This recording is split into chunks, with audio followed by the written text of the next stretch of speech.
Saudi Arabia's highest Islamic authority says all Christian churches should be removed from the Arabian Peninsula. Arabic news sources quote the Grand Mufti of Saudi Arabia saying it is, quote, necessary to destroy all of the churches in the region. He cited an Islamic tradition that says Muhammad declared on his deathbed there can only be one religion on the Arabian Peninsula. Christianity is forbidden in Saudi Arabia, and there are no churches there. There are 6 other nations on the Arabian Peninsula, including Yemen, Kuwait, and Qatar. The U.S. is strengthening its ties to Saudi Arabia. Secretary of State Hillary Clinton met with the Saudi Arabian defense minister in Washington. She highlighted the importance of a strong relationship between the U.S. and Saudi Arabia. However, Saudi Arabia is one of the worst persecutors of Christians in the Middle East. Just last month, the country's leading cleric called for the destruction of all Christian churches on the Arabian Peninsula. And joining us now to talk more about religious freedom in Saudi Arabia is Cliff May. He's the president of the Foundation for the Defense of Democracies. Cliff, in a recent column, you point out that if a Christian leader had called for the destruction of mosques, there would have been a global outcry. Why was there no response when this Saudi Arabian leader called for destruction of churches? Well, I'm totally mystified, although not quite surprised, that the mainstream media, the major media, would not want to pick up on that they would simply ignore that. I think that's a real dereliction of duty.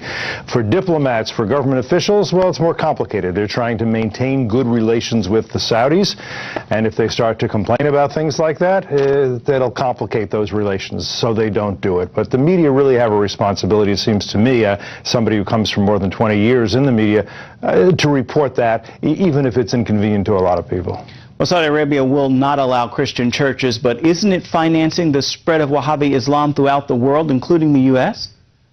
Yes, Wahhabi Islam, which is a very, very, I guess you would say, ultra-Orthodox version of Islam, which comes from Saudi Arabia. Only about 1% of the world's Muslims are Wahhabis, but the Saudi kingdom has probably spent more money spreading Wahhabism around the world, including the U.S., including Europe, Asia, everywhere, than the Soviets ever spent to spread communism. And so you have mosques around the world, again, including many here in the United States, that are funded by Wahhabis, funded by the Saudis, with Wahhabi imams and Wahhabi literature and scripture and doctrine. It's having a huge impact on the Islamic communities around the world, and has for quite a few years.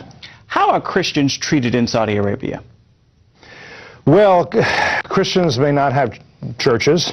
It is illegal for Christians to worship. Sometimes they'll turn a blind eye to it if it's done privately in the sort of ghettos that are established for, and sometimes nice ghettos, sometimes not, for foreigners, but you can be arrested for it.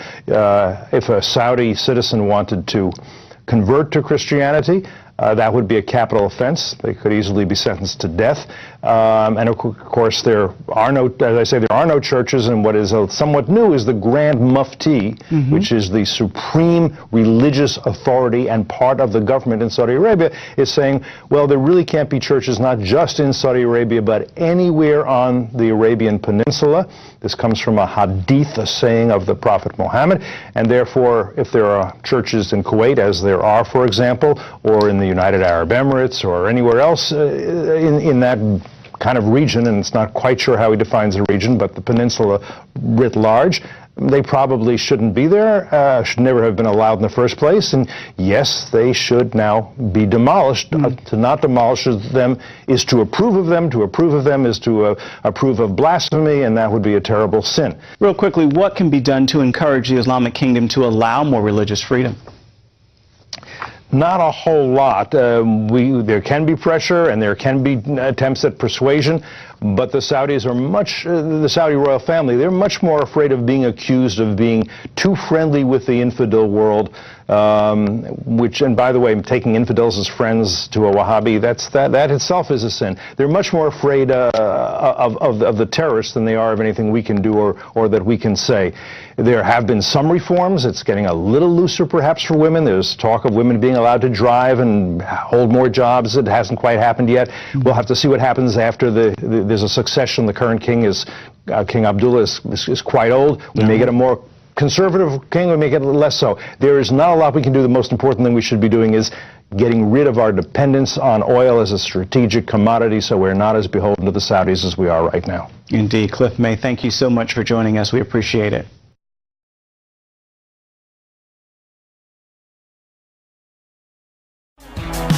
Hey, welcome back to the Jordan Secular Show. A good friend of ours, Harris Safar, who is the national spokesman for the Ahmadi Muslim community in the United States, and he lectures on Islam across the country. He's been very outspoken recently in some of what's happening in the Middle East and the Gulf states and the Arabian Peninsula about these statements coming from some other Muslim religious leaders, and most recently the Grand Mufti of Saudi Arabia. You know, and Saudi Arabia is a country the United States has a very close relationship with the government, and so there's always this at play issue on how far to condemn on religious freedom and human rights violations, because they have been, fairly good about, national security and other issues. And it's this kind of balance, and you'll see that happening between the State Department and then the U.S. Commission on Religious Freedom, International Religious Freedom, which is set up by Congress.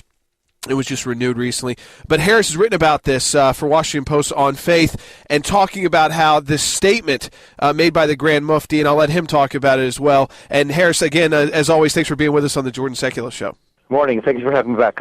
Harris, first, let's talk about what the Grand Mufti of Saudi Arabia said. I sent it out via Twitter. I saw the news article. And, it's a shocking statement, but then you kind of think, okay, Saudi Arabia has zero religious freedom. But tell people about exactly what he said and called for when he was at this conference in Kuwait. Oh, absolutely. So a Kuwaiti parliamentarian had proposed a bill to ban the construction of new churches in Kuwait. And so a Kuwaiti-based NGO delegation was sitting with the Grand Mufti of Saudi Arabia, who is the supreme highest religious official of the Kingdom of Saudi Arabia. And they asked him for what does Islamic law say about this proposed ban on the construction of new churches. And in response, he cited the Prophet Muhammad and argued that Prophet Muhammad once said that there should be only one religion in Arabia. And as a result, his words were, it is necessary to destroy all the churches of the region. So his call is not just to ban the construction of new churches, but his call is to actually destroy all current existing churches in all of the Arab Peninsula. Let me ask you this. So you use that kind of language, Harris. It gets people, obviously, that's very violent, kind of like when it's one thing to say ban, new construction. I agree with that on a human rights and religious freedom standpoint, but to say go in and destroy is violent.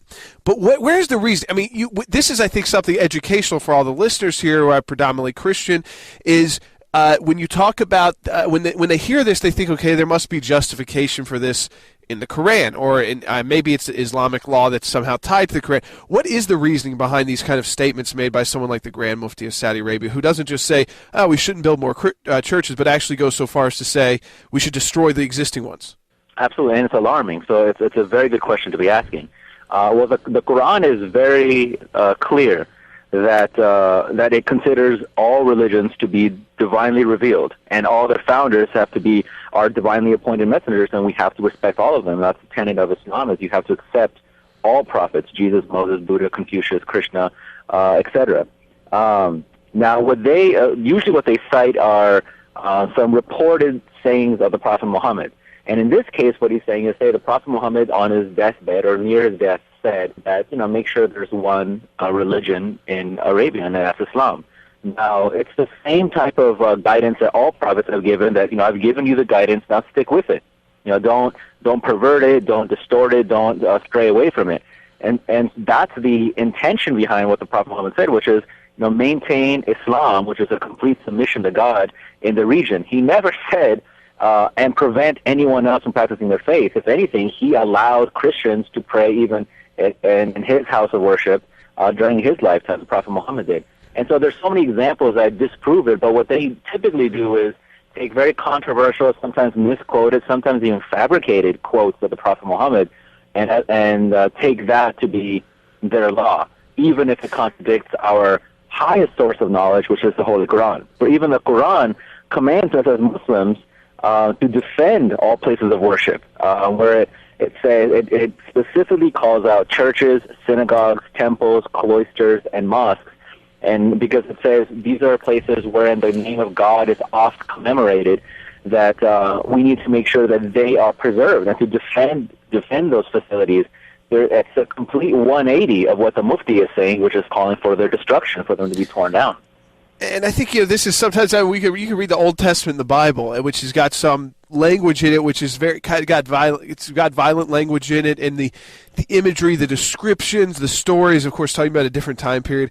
But not just within Christianity and with the New Testament, but also Judaism as well, that people do put aside, they understand the relevance to the time period it was written. Not that the teachings are wrong at all or incorrect, but that the way things are described, sometimes it seems very kind of violent and straightforward, but it was also written at a long time ago. And this is, I guess, the next question I have is, will other people speak out? You've spoken out. I've sent out your blog. It's twitter.com/Jordan Secular, and Harris is on Twitter as well. You can follow him, and he's written about this in everything he's saying, too, so you can read it for yourself and see the information, see the quotes from the Quran, is in this article that he's written for Washington Post on faith.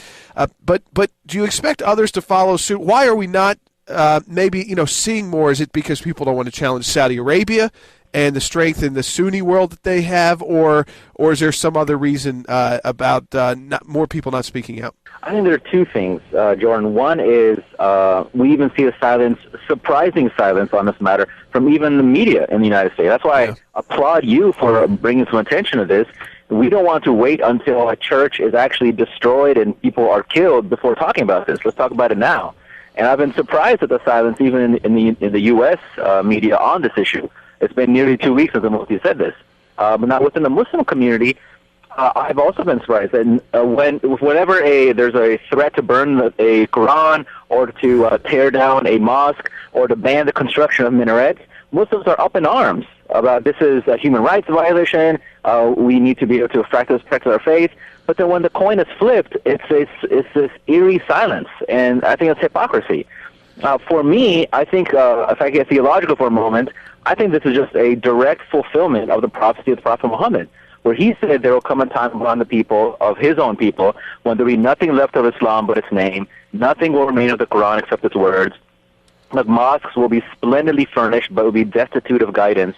And he said that their divines, their leaders, the clerics, will be the worst people under the canopy of heaven. Strife will issue from them and avert to them. And so this is a condition that we see Muslims in the world today, is that they've strayed so far from the original teachings of Islam that they actually, by their silence, sanction the words of the Mufti. That, okay, if he's this grand Mufti who must know so much, maybe he knows what he's talking about, so we shouldn't question him. Whereas the Ahmadiyya Muslim community, being the followers of that promised Messiah who was supposed to come to reform Muslims and bring Muslims back to the original teachings of Islam, we're the ones that are coming out there to say this is wrong. And it's completely antithetical to what the Quran said, and also the charter that I mentioned in this op-ed of Prophet Muhammad, where he said for all Christians, for all times to come, we will never destroy their churches. They will never be forbidden to practice their faith. No monk will be removed from his bishopric, etc. And so there's so much freedom protected of Christians and non-Muslims, all non-Muslims, that to think that this is permissible, I think Muslims really need to take an inner glance to see, are they truly following the Islam that they claim to be following? Harris, as always, it's great to have you on the Jordan Secular Show. I make sure everybody gets your article at twitter.com/Jordan Secular. You should follow Harris, too. And we'll talk to you next time, Harris. Thanks for speaking out. Pleasure to be on. Thank you for all you do. All right, folks, again, that's Harris Safari from the Ahmadi Muslim community. He's always been a great guest, writes great information, and I think helps a lot of people understand the complexities of what's happening within the Islamic world. As always, folks, go to facebook.com/Jordan Secular Show. Follow me at twitter.com. Obamacare Monday at the Supreme Court. We'll talk to you then.